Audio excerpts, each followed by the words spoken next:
Hi, NSQ listeners. This week, we're bringing you one of our favorite episodes from the NSQ archive. One of the first episodes featuring Mike and Angela. We hope you enjoy this conversation, and we'll be back next week with a brand new episode of the show.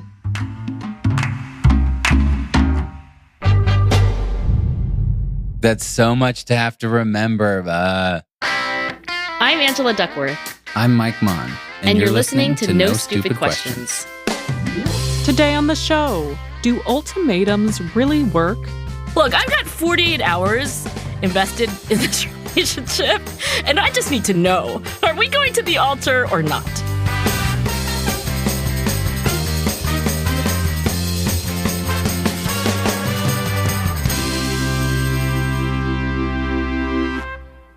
Mike, I have a question from a listener named Signe, and it's about ultimatums.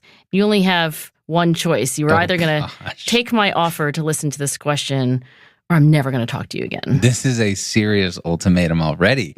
Look, I'm going to accept, though I don't love how you just did that. Signe writes, do ultimatums really work? I frequently wonder if those who pose ultimatums end up happy with the results. Whether it's at work or in someone's personal life, do we really get what we want? Is the promotion/raise everything it's cracked up to be? Or do they end up quitting anyway? Or, yes, they got a ring on their finger, but the marriage doesn't last. As I always say, the grass may be greener, but the water bill is usually higher. Sincerely, Signe. I've never even heard that phrase. I always hear the grass is greener where you water it. I know. I think Signe invented that. So when I think of ultimatum, I mostly think of take it or leave it, you're dead to me. And I don't love that idea. You're dead to me if you leave it, right? Like, take it and, we've got a deal, or leave it and that's the end. Yes, but I feel like it's set up in such a way that even if you take it, you're like, well, that was not cool. I mean, when I thought of ultimatums initially, when Signe asked this question, I thought, okay, these happen in the business world. They happen in the political world. They happen in parenting. If you don't stop right now, you're not getting any dessert, right? If you don't clean your room right now, you're going to miss the party tomorrow. They happen in romantic relationships. I have a friend, they'd been dating for a long time, and she said to her boyfriend, like, if we're not engaged by X date, it's over. Oh, that is actually one of Signe's examples. Yes. So did this friend get the ring on her finger? Well, what's fascinating about this one is that he didn't propose by then. He missed the deadline. Yes, missed the deadline from the ultimatum. I don't exactly know what happened, but fast forward and all of a sudden there's this post on Instagram, hey, we eloped and got married last week. Oh, that's interesting. No posts on Instagram about a speedy divorce? No. They're married and happy, so far as I know. But it's rather recent, so your guess is as good as mine. Time will tell. I don't know what happened between the ultimatum and the deadline being missed and the actual wedding. I should go find out that story. But obviously it didn't end things. It's not an ultimatum, I think, but under similar circumstances, when I met Jason, I rather immediately knew that I wanted to get married. I feel like you told me like 2 weeks you knew. Am I making that up? 2 days. 2 days. Excuse me for acting like it was so long. I mean, I meet him, we're in our mid-20s. I just think he's so cute. I still think he's so cute. I just thought he was so nice and so smart. And so basically, it was like the second day of our acquaintance. I go to bed and I have a dream. And the dream is that I'm walking down the aisle of a church in a white dress. And I get to the end and the groom turns around and it's Jason. Okay, did you tell him? Because I imagine immediately being insanely freaked out by that. That is exactly what happened.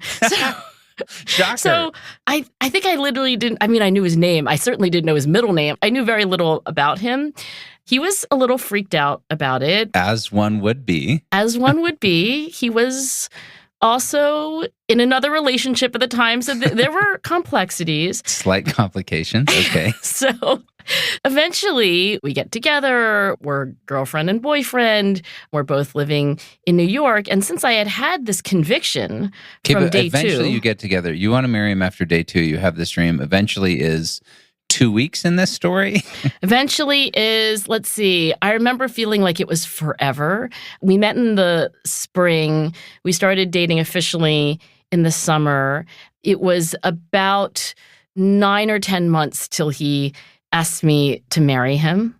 It felt like an eternity to me. I mean, every holiday, every major event, every time we were going to go out to dinner, I thought he was going to propose. Oh my gosh, you're putting so much pressure on the relationship. That's what he said. Now, I never issued an ultimatum. I never said, if you don't ask me to marry you by Valentine's Day. That was one of the days I was crestfallen, by the way, because he didn't ask Shocking. me to marry him on the first Valentine's Day. We should talk about expectation on Valentine's Day. The very first one we celebrated. So I never said, I'm leaving you if you don't ask me to marry you immediately. But I made a lot of noise, right? And I cried a lot, and I would do other histrionic things. And I think what this reveals to me about what a true ultimatum is that it really is like, this is my final offer, right? It's take it or leave it, or more like take it or I'm leaving. Right. And I think that it was good that I didn't issue a true ultimatum, because I think you're right. There's like a hostile vibe. There's a kind of coercive, manipulative vibe to ultimatums. And also, I think that when you really ask questions about relationships, not one-time transactions, like there's got to be a better way to move forward than for one person to threaten the other. The thing I think of, though, is I don't think there are many single transaction moments in life anymore. The world is so small that even if I'm never going to do a deal with that person or that company again, your reputation precedes you in everything. And it follows you in everything. Yeah, for sure. And so I always try to approach every negotiation or conversation recognizing if I act with integrity, if I act with honor, if I am fair in the negotiation and in the process, then that's going to follow me everywhere I go. So what I am taking from where we've gotten so far in this conversation is that neither of us would make very good economists. And the reason I say that is because when I got Signy's question, I thought to myself, I wonder if this is related to the ultimatum game, which is a game invented by economists to probe how we make transactions in the marketplace between two parties where there's a scarce resource, a limited amount of money, say, that needs to be divvied up. And it's so revealing to me that economists, first of all, would come up with a game called the ultimatum game. Well, obviously, right? Not the cooperation game. Supply and demand, come on, which is fair. There's a limited supply of Jason's undivided love, and you needed that. Yeah, right. So in the context of the ultimatum game, they're not talking about marriage proposal, just so you're not confused. And actually, I think the best way to explain this game to you is for us to play it. And Mike, what I'm going to do is I'm going to give you the directions just as you would hear them if you walked into one of these economic experiments. I'm going to play the experimenter. I'm like the person in the white coat. Okay. Mr. Maughan, welcome to the experiment. Thank you for coming. Thank you for having me. I'm very excited. Today, you're going to be participating in a decision-making task with another person. Your decision and theirs may impact the amount of money you both earn, but you're not going to meet them. They're down the hallway. And I'm going to say the following to you. Mr. Maughan, there are two roles in this game, the proposer and the responder. Now, the proposer decides how to split $100. The responder chooses to accept or reject the offer. That's it. If the responder decides to accept your offer, both of you will receive the money just as you've decided to divvy it up. If the responder rejects your offer, Mr. Maughan, neither of you will receive anything. Do you understand? Oh, I do understand. I think this is super interesting. I mean, if I'm a fair person, I'm probably going to say we each get $50 and then everybody leaves happy, and that seems very fair. Now, what I could do, if I'm a selfish person, I hope I am not, I could say $90 to me, $10 to you. If they reject it, we both get nothing. So it's in their best interest to say yes, because then they get $10, but it's really unfair. And so it's like, I'd rather both of us have nothing than I get $10. because I don't want you to have 90. So if you think like a nasty economist, I'm not saying economists are nasty, but just imagine you are a nasty economist. You could say, I'm going to take 99, you're going to get 1, because when the responder chooses, the best thing they can do is take the 1 because the alternative is to get nothing. I know, but this is where economists are crazy because they think we all think rationally. And yes, it's better for me to take the $1, but I'll tell you what, not a chance I'm going to take the $1 because I also believe in fairness, and I think you've treated me unfairly. I 100% agree with you, but let me add to the directions I gave you a line that is always uttered in some way, shape, or form in a true ultimatum game experiment. So I would say as the experimenter, Mr. Maughan, your decisions, I want you to know, are going to be kept entirely anonymous. No one is going to know what you did. This is like an incognito window of life. But they do know that it's $100. It's $100 and everybody knows it's $100. So when the responder gets the offer, they will know that you kept 99 and are offering them 1, and they have that choice or 0. It's interesting because the other thing that we already talked about is reputation, right? And you're taking away reputation in this game. And so not only do I get no blame for not being fair, but I get no credit for being fair. So does it change anything, or do you still divvy it up 50-50? What would you actually do? Well, first of all, you also have to acknowledge how much do you need money, right? If the proposer is someone who is in need of money, then I sort of don't blame them if they take 99. But of course, they don't know my situation. And maybe I, as the responder, am really hard up for cash. I don't know what I would actually do. I hope that I would say, I want to treat other people the way I want to be treated. And I would do 50-50. I feel like the furthest I would let someone go, if I'm deciding whether to accept or reject, is 60-40, maybe 70-30. Beyond that, I'm going to decide in my own worst interest, and I would rather shut it down than be treated unfairly. So what is your final offer, Mr. Maughan? I will offer 50-50. So you're going 50-50. You know, I played the ultimatum game when I was reading Signy's email, and I was like, oh, right, I'm going to look up the research on the ultimatum game. And I opened a ChatGPT window, and I played the ultimatum game. With ChatGPT? ChatGPT administered it to me. Okay. I asked ChatGPT to run the ultimatum experiment and to put me in the role of the proposer. So I was read these instructions and I was asked the question, there's $100 on the table. There's somebody down the hallway. Go for it. What are you going to do? And I said 50-50.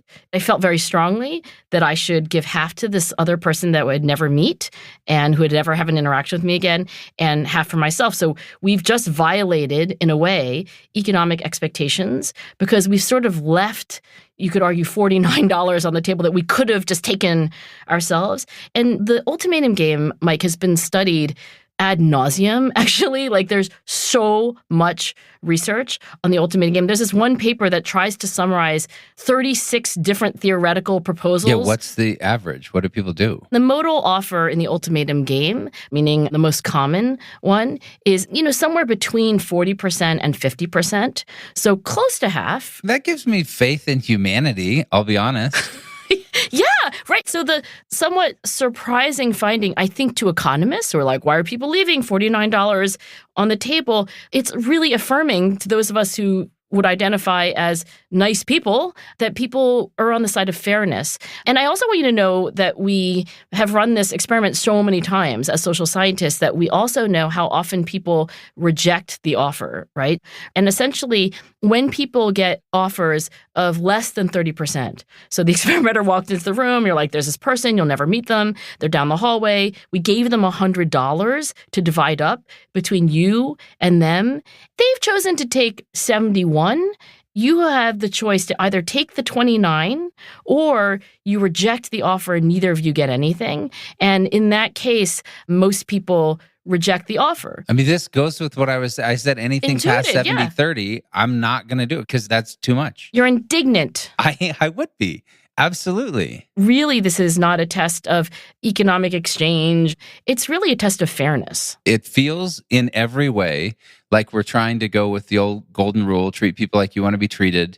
even though they've set up these parameters, you never meet the person, they don't know who you are. I always tell people that life is long and the world is small. You are just a walking fortune cookie. In my next life, I write fortune cookies. Life is long, the world is small. Even if I'm not going to run into these people, I want to know about myself that I'm a fair person.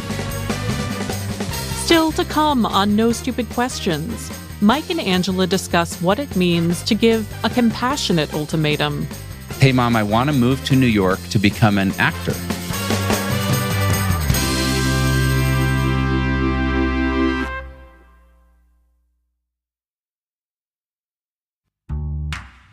Now, back to Mike and Angela's conversation about ultimatums.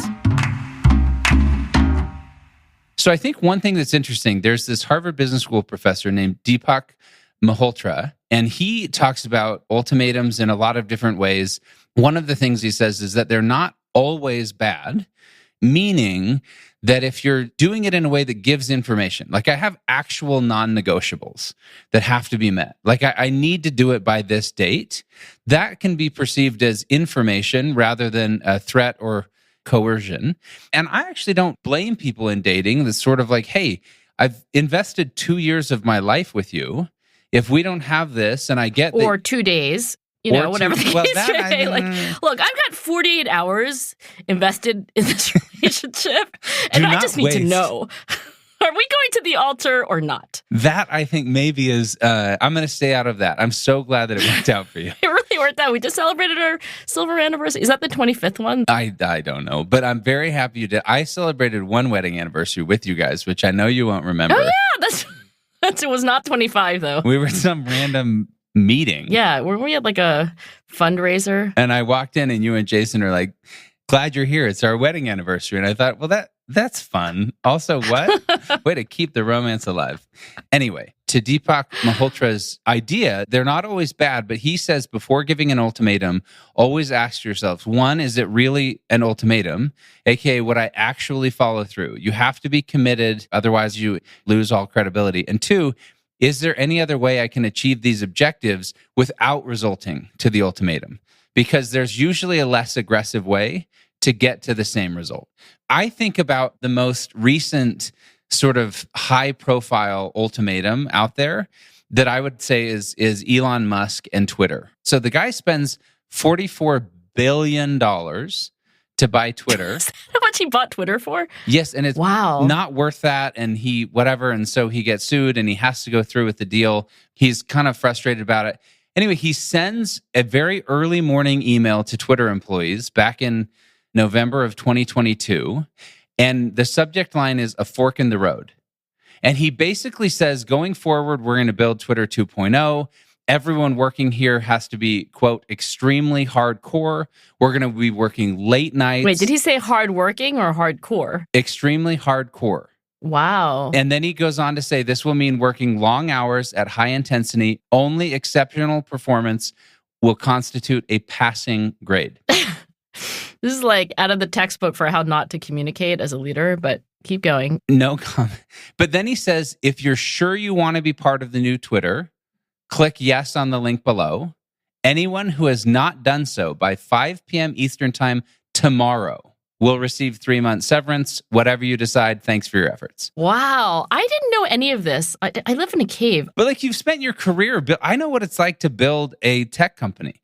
You are sacrificing a lot. You're putting in a lot of blood, sweat, and literal tears. You create this incredible bond with your coworkers because it's hard to do these things. Yeah. And then you have a new person come in who bought the company. Who didn't put in the blood, sweat, and tears. Right. And then you get this email with an ultimatum, and it's not like, oh, I'll give you time to process or think through. It's like tomorrow at 5 p.m., you're in or you're out, and exceptional performance will constitute a passing grade. Okay, so was that an empty threat, or did he carry through on the ultimatum? Elon Musk does not make empty threats.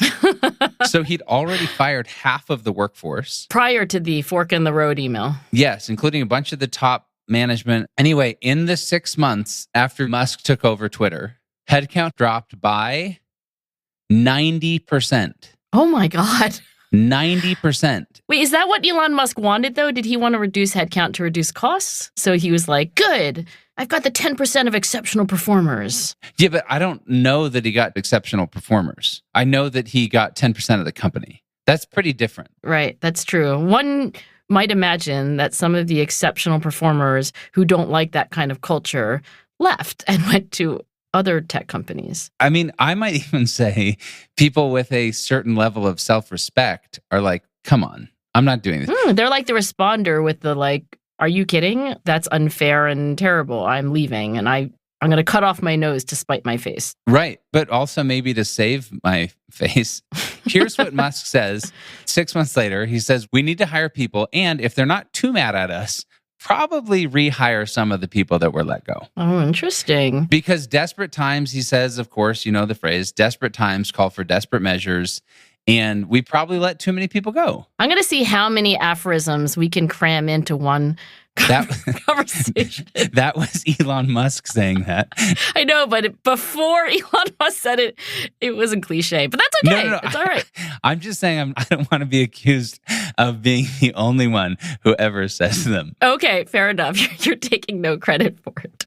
So he said take it or leave it, but then later was like, oh, just kidding, in a way, right? By hiring back some of the people who rejected his offer. Well, saying that I probably need to hire them back, but they might be too mad at me. And I think this goes back to what this Harvard Business School professor, Deepak Malhotra, was saying. One of the things he talks about is that what's not negotiable today might be negotiable tomorrow. So be careful with your ultimatums because you may think this is a non-negotiable. And that's where Elon was like, hey, this must happen. But then later he says, maybe this is a little more negotiable. Maybe now that I only have 10% of the workforce left, and maybe it's not the 10% that I wanted. I mean, think about it. Maybe the people willing to sign up and stay are the people who are a little more desperate for a job and not sure that they're going to be able to get hired somewhere else. Right? It created these perverse incentives. It's not like, oh, the top 10% of performers who are like, I'm all in, let's go do this. That's not necessarily who you're going to get. Right. So since we're all on team anti-ultimatum, we should actually also talk about this paper that came out very recently. There were these business school professors who wondered, is there a way to escape the trap of this kind of ultimatum mindset? And what they were specifically thinking about were exactly those kinds of like, take it or leave it. You know, right. This is the job that has this salary and these benefits, and you can take it or you can leave it. It's your choice. And, you know, they wondered about whether we could frame that exact conversation in ways that would allow us to escape that kind of, well, I guess that's all there is, like these two options. So what these professors did was they ran a series of experiments and they randomly assigned people to have what they call a choice mindset. And that would be contrasted with, I guess I would call it the constraint mindset. So in this experiment, you will, for example, be told that you're in this hypothetical scenario and you're in a negotiation with a hiring manager. And if you're in the choice mindset condition, you're prompted, quote, now think about all the choices that the hiring manager has within this negotiation. For example, the hiring manager can have many choices about the amount of salary that they can give you, or they could have many choices about the location of your job. Please list all the choices that you think the hiring manager has in the boxes below. So the control condition is constraints. Now think about all the constraints that the hiring manager has within this negotiation. Please list all the constraints that you think the hiring manager has in the boxes below. This all happens, like you're in one condition or the other. You don't see the other condition. Okay, so I either think through constraints or I think through choice sets. And then as this experiment unfolds, you're next told by the hiring manager that it's a last and final offer. And what the researchers find is that when you're primed to be in a choice mindset, that you will not take offers as last and final in the way that you would if you're thinking about the constraints of the person you're negotiating with. I mean, I know they're looking at constraints versus choice. It almost feels to me, though, like they're taking away my power or giving me power as the person getting hired, because if I'm doing the constraint model, I'm almost giving empathy and trying to just think through, oh, it's really hard for them. They've got a lot of things that they're trying to work through. I guess I don't have any power here. I've ceded the power to that individual.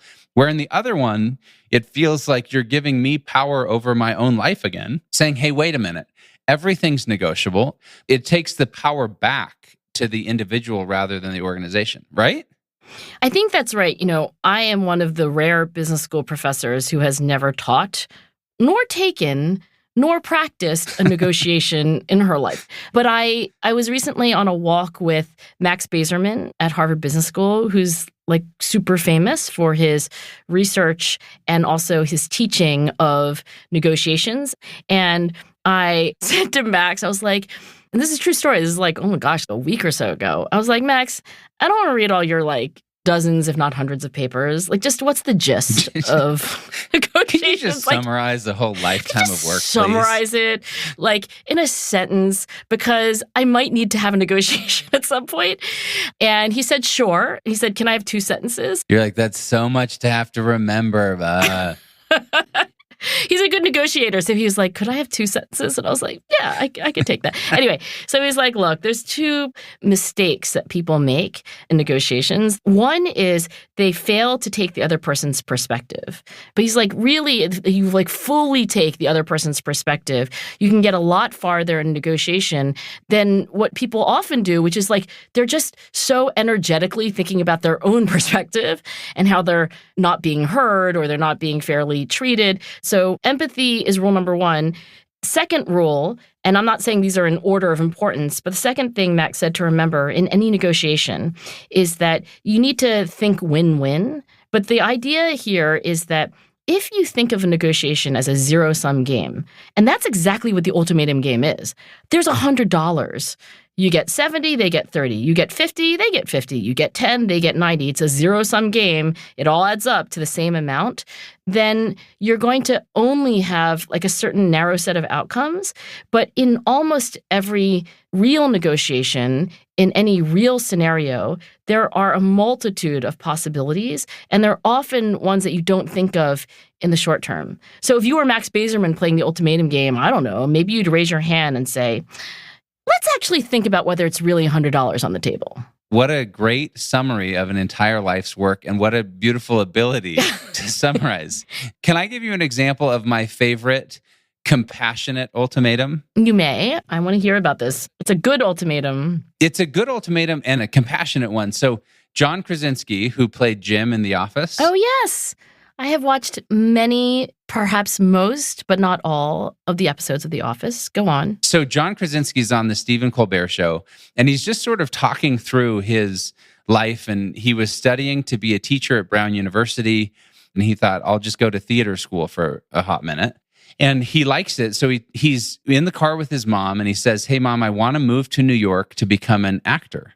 And again, he's just finishing up at Brown, where he's studied to become a teacher all this time. And I don't know about you, but I think most parents would be like, hey, that seems like a bad idea at this point in your life. Oh, what, acting? Because it doesn't make money unless you make it big? Well, it's just a very risky proposal. High risk, right. Yes. And you're deciding maybe a little late in life to go that direction. Yeah. He says he has a super, super supportive mom.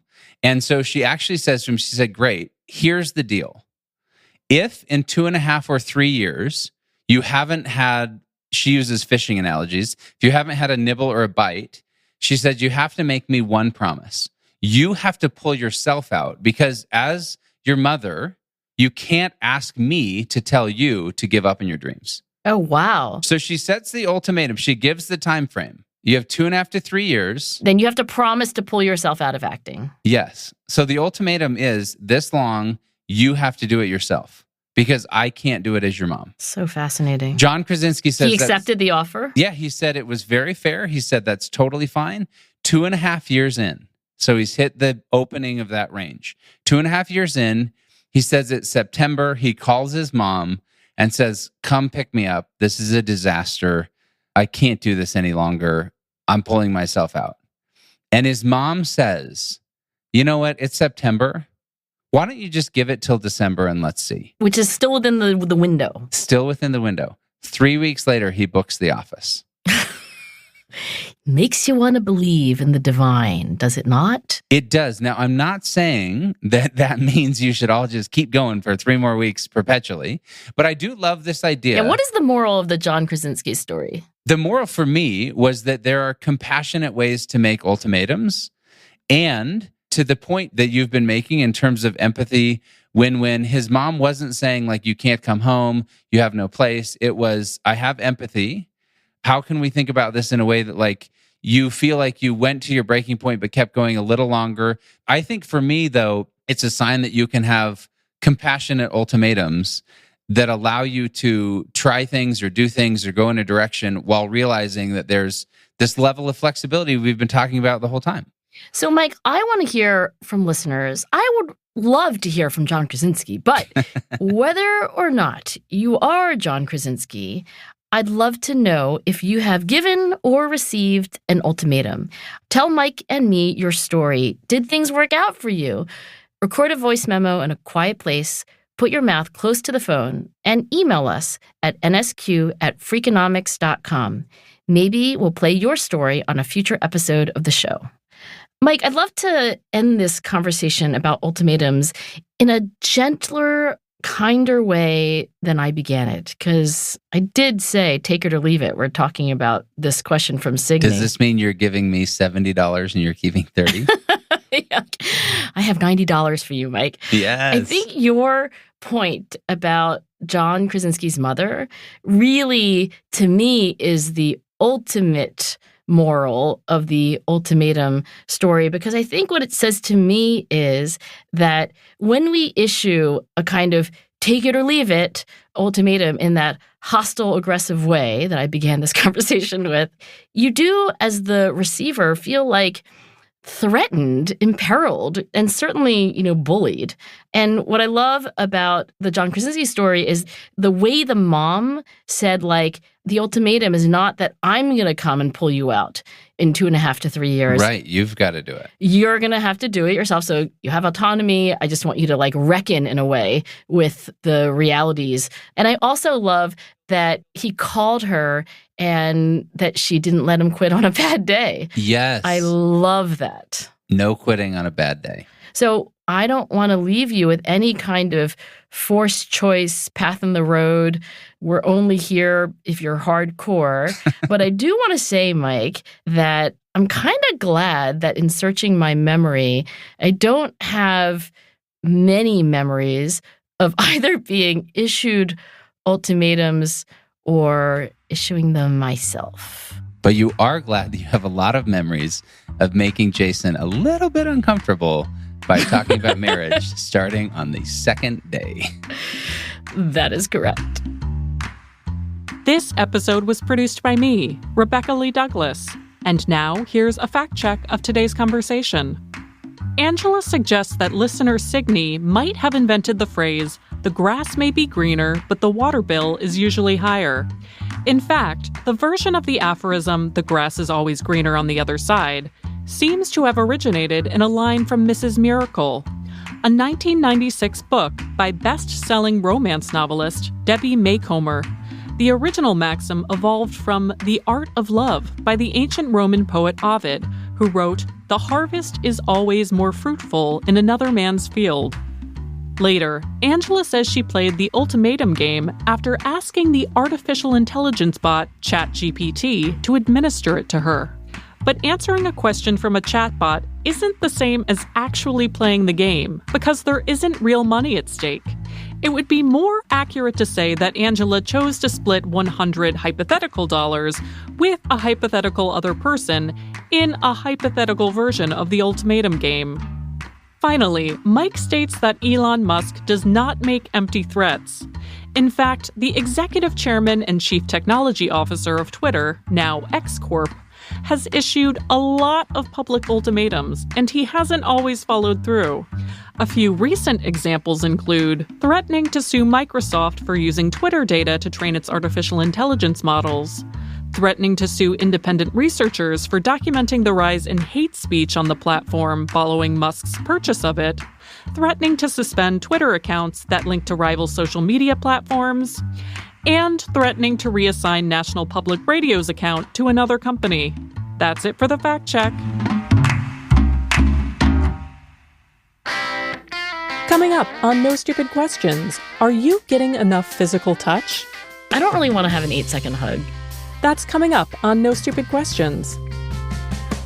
No Stupid Questions is part of the Freakonomics Radio Network, which also includes Freakonomics Radio, People I Mostly Admire, and The Economics of Everyday Things. All our shows are produced by Stitcher and Renbud Radio. Lyric Bowditch is our production associate. This episode was mixed by Eleanor Osborne. We had research assistance from Daniel Moritz-Rapson. Our theme song was composed by Luis Guerra. You can follow us on Twitter at @NSQ_show. If you have a question for a future episode, please email it to nsq@freakonomics.com.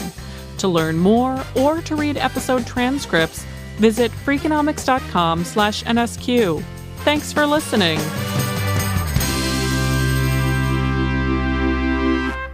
Yeah, I still hate the phrase warning because it feels like Jaws, like na na na na.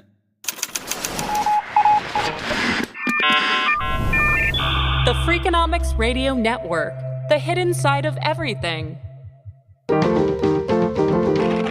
Stitcher.